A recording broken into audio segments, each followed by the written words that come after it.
बस बेसन में दूध घोले के बाटे और बहुत ही टेस्टी और मज़ेदार रेसिपी आप लोग के बन के तैयार हो जी, बिना बेसन भुने, बिना ताम झाम के। तो चलिए जब फ्रेंड्स आज की मज़ेदार रेसिपी देख लियल जाए कि हम कैसे बनेले बनी। तो अगर आप लोग हमारे चैनल पे पहली बार आइल बनी तो प्लीज़ ये चैनल के लाइक शेयर और सब्सक्राइब कइल मत भूलब जा। और अगर ये वीडियो आप लोग के पसंद आई तब प्लीज़ अपना दोस्तों में भी वीडियो के शेयर करब जा और ज़्यादा से ज़्यादा कमेंट करब जा। तो चलिए जब फ्रेंड्स आज की मज़ेदार रेसिपी शुरू कर लिया। सबसे पहले हम 1 कप बेसन लेले बनी। बेसन के हम पहले से हम छन्नी से छान ले रहनी, आप लोग देख सकेनी जा। 1.5 कप के करीब बेसन हम लेले बानी, आप लोग देख सकेनी जा। एक जग हम नॉर्मल दूध लेले बानी, आप लोग देख सकेनी जा।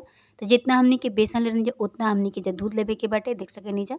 तो थोड़ा सा दूध और हम डाल देतनी, 1 कप से ज़्यादा हम दूध डाले बानी, आप लोग देख सकेनी जा। अब हैंड मीटर के मदद से के का कइल जी कि बढ़िया से एकरा के फेंट लिहल जी। आप लोग चम्मच से भी फेंट सकेनी जा और हाथ से भी बढ़िया से फेंट सकेनी जा। इससे का होई कि एकर गुठली जितना होई अच्छा तरीके से मेल्ट हो जाई। तो देख सकेनी जा फ्रेंड्स, यही तरीके के हमनी के पेस्ट बनावे के बा, ना ही ज़्यादा गाढ़ा रखे के बा और ना ही ज़्यादा पतला रखे के बा। अब एके हमनी के कुछ देर साइड रख दिहल जा और चलल जा चाशनी बना लिहल जा। तो चाशनी बनावे खातिर हमनी के 1 कप के करीब चीनी लिहल जी, देख सकेनी जा। जितना हम चीनी लेले बानी उतने पानी लेवे के बाटे और इससे ज़्यादा पानी हमनी के में नइखे डाले के, काहे कि हमनी के एइजा चाशनी नइखे बनावे के, तगार बनावे के बाटे। त तगार बनावे खातिर देख सकेनी जा चाशनी उबले लागल बा, आप लोग देख सकेनी जा चाशनी में उबाल आवे लागल बा। तो ई तरीका से हमनी के एके लगातार चलावे के बाटे, आँच के धीमा कर देवे के बा। धीमा आँच पे हमनी के एकदम चाशनी के गाढ़ा करे के बा, गाढ़ा भइला के बाद ही तगार बन जाई। तो यही तरीका से चाशनी से तगार बनेला फ्रेंड्स, आप लोग देख सकेनी जा। तब एके लगातार हमनी के चलावे के रहे के बा, आप लोग देख सकेनी जा चाशनी एकदम गाढ़ा हो गइल बाटे। तो बहुत सारा लोग के तगार ना बनावेला, तो आज ई वीडियो में तगार बनावे के भी आप लोग सीख लेब जा। अब एके हमनी के धीमा आँच कर देहल जी, धीमा आँच पे एके लगातार चलावत रहल जी। तो देख सकेनी जा हम एके चलावत तनी, धीमा आँच कर देब जा। और आप लोग देख सकेनी जा चाशनी एकदम गाढ़ा हो गइल बा, एही तरीका से ई गाढ़ा हो जाई और एमे झाग जैसा बने लगी तो समझ जाइब जा कि आप लोग के तगार बने के प्रक्रिया शुरू हो गइल बा। आप लोग देख सकेनी जा एकदम से दूध जैसा झाग एमे बने लगी। अब एइजा हमनी के का कइल जी फ्रेंड्स कि गैस के बंद कर देहल जी, काहे कि अब एसे ज़्यादा कइल जी त ई मतलब एकर कलर चेंज हो जी, ए वजह से आप लोग एइजा गैस के बंद कर देब जा। अब एके लगातार हमनी के चलावे के बाटे, ई देखी जा। जैसे-जैसे ई ठंडा होई ना वैसे-वैसे आप लोग के तगार बन के तैयार हो जाई। तो चाशनी से तगार बनाए के जभी भी आप लोग प्रोसेस करब जा तो थोड़ा भारी तल के बर्तन ले लेब जा। ई देखी जा एकदम से हमनी के तगार हल्का-हल्का बने लागल बा और एइजा हम आँच के एकदम से बंद कर देले बानी। और ये देखिए फ्रेंड्स कितना बढ़िया से हमनी के तगार बने लागल बाटे। जैसे-जैसे ई ठंडा होई वैसे-वैसे आप लोग के तगार बन के मतलब कि रेडी हो जाई। तो आप लोग देख सकेनी जा फ्रेंड्स हमनी के तगार पूरा तरीका से बन गइल बा। एही तरीका से हमनी तगार एइजा बन के रेडी हो गइल बा। आप लोग देख सकेनी जा फ्रेंड्स। तो एकरा के आप लोग का करब जा पहिले ही से छुड़ा लेब जा पैन में से, ना त का होई कि बाद में ई पकड़ ली तो फिर छुड़ावल मुश्किल हो जाला। जैसे-जैसे ई ठंडा हो जाला बहुत टाइट हो जाला। तो ई बात के आप लोग ध्यान रखब जा, बढ़िया से आप लोग एकरा के छुड़ा लेब जा। तो हम बढ़िया से छुड़ा लेल बानी और ई जौन हमनी के कलछल बा एही की मदद से एकरा के हम बढ़िया से जब हल्का-हल्का गरम रहे तबे हमनी के का कइल जी कि बढ़िया से एकरा के मिक्स कर दिहल। तो ई जग हम तगार के बढ़िया से मिक्स कर लेल बानी जा, आप लोग भी कर लेब जा। अब एइजा हमनी के चलल जी गैस की तरफ। तो कढ़ाई हम पहले से चढ़ा देले बानी और तेल भी बढ़िया से मतलब कि गरम हो गइल बा, घी गरम हो गइल बा बढ़िया से। अब हमनी के जौन बेसन के दूध में घोल के रखल जो कि कढ़ाई में डाल दिहल जा। अब एके का कइल जी कि चम्मच की मदद से बढ़िया से चला लिहल जी, चला के बढ़िया से भून लिहल जी।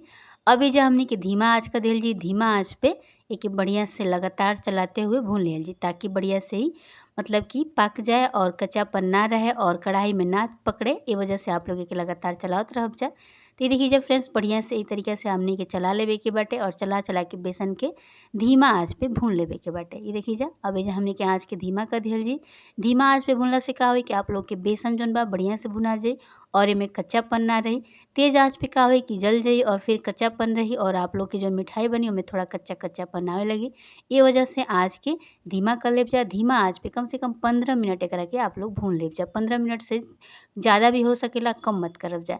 काहे कि अगर आप लोग बढ़िया लड्डू में टेस्ट होखल चाहतनी जा तो आप लोग एकरा के धीमा आँच पे कम से कम 15 मिनट भी भून सकेनी जा, 15 से 20 मिनट भी हो सकेला।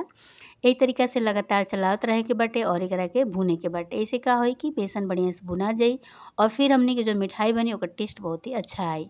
तो देख सकेनी जा हम के तरह भुनत एही तरीका से आप लोग भी एके लगातार चलाते हुए भुनत जाइब जा, ताकि ई कढ़ाई में ना पकड़े और जले ना और चारों तरफ से बढ़िया से भुना जाए।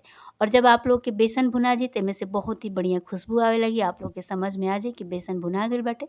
पूरा घर आंगन महके लागेला जब भी बेसन भुना जाला।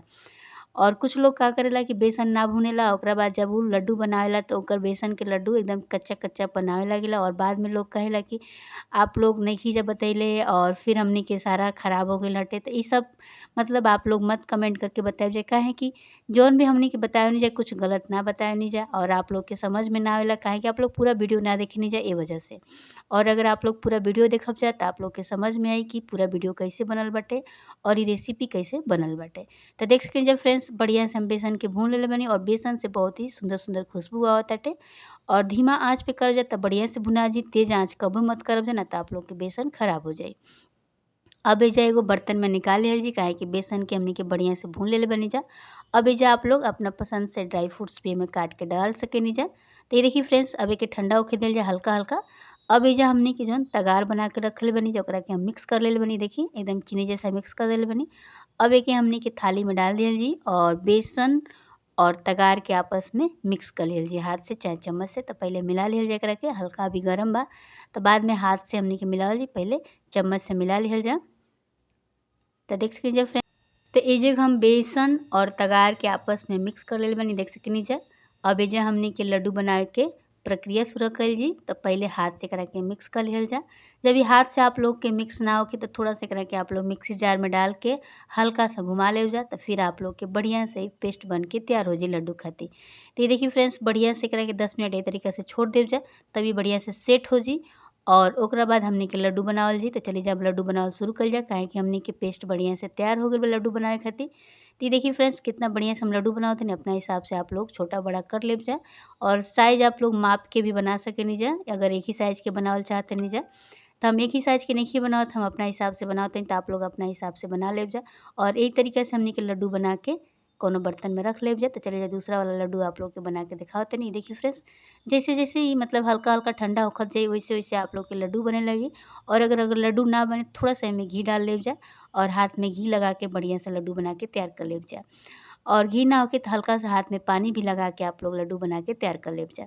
तो ये देखिए फ्रेंड्स, कितना बढ़िया हमनी के लड्डू बना लेले बानी जा। मोतीचूर जैसा लड्डू बन के तैयार हो गइल बा। ए तरीका से आप लोग भी घर पे लड्डू बना सकेनी जा। दिवाली आवे वाला बा, बहुत सारा फेस्टिवल आवे ताटे, तो एमे आप लोग घर पे ही लड्डू बना के तैयार कर सकेनी जा। मार्केट से बढ़िया बा कि आप लोग घर पे एकदम फ्रेश लड्डू बनाई जा और बिना मिलावट के आप लोग घर पे आसान तरीका से लड्डू बना के तैयार कर सकेनी जा। और आप लोग एकरा 1 हफ्ता तक स्टोर करके भी रख सकेनी जा, ई खराब ना होला फ्रेंड्स। तो चली जा आप लोग के हम लड्डू के तोड़ के दिखावत तनी। देखी कितना दानेदार हमनी के ई लड्डू बन के तैयार हो गइल बा, बहुत ही बढ़िया बनल बा फ्रेंड्स। तो हमरा कहल आप एक बार ज़रूर ट्राई करब जा और आपन अनुभव हमके शेयर करब जा। और अभी तक हमरा चैनल के सब्सक्राइब नइखी जा कइले त प्लीज़ लाइक, शेयर और सब्सक्राइब कइल मत भूलब जा। और आप लोग ए दिवाली ई लड्डू के आप लोग घर पे ज़रूर बनाइब जा। तब तक खातिर बाय बाय। फिर मिलल जी काल एगो नया वीडियो के साथ। Thank you so much friends हमार वीडियो देखे खातिर।